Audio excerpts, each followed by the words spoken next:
La nature nous offre elle aussi de beaux spectacles. Dans le Gard, la récolte des fleurs de sel vient tout juste de commencer.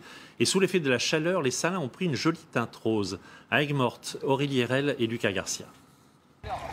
La récolte commence le matin aux heures les plus fraîches. De 6h à midi, ces 12 saisonniers unissent leurs forces. Mais pour ramasser les fleurs de sel, il faut aussi beaucoup de délicatesse.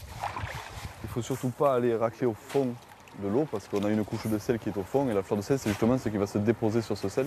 Donc il ne faut pas planter la pelle mais récolter ce qu'il y a dessus.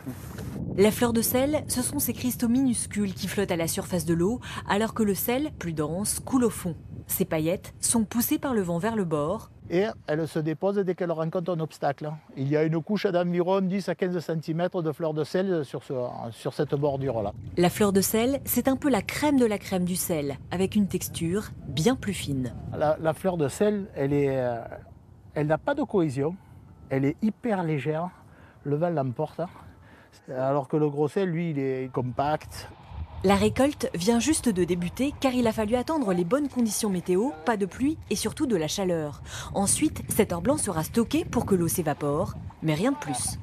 Quand l'eau atteint un niveau de 3% d'humidité, elle pourra aller directement sur la table de la ménagère.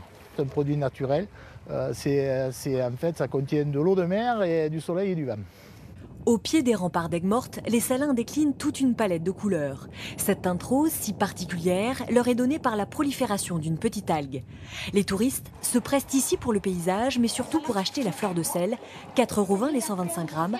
Il faut mettre le prix pour se faire plaisir.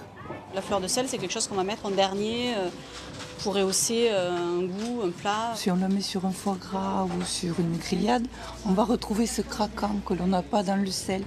Pour fêter le début de la campagne, les saisonniers se retrouvent autour d'une enchoyade. Okay, vas-y. Ça va aller ? Ils reprennent des forces. En quelques semaines, ils devraient récolter environ 500 tonnes de ce caviar blanc.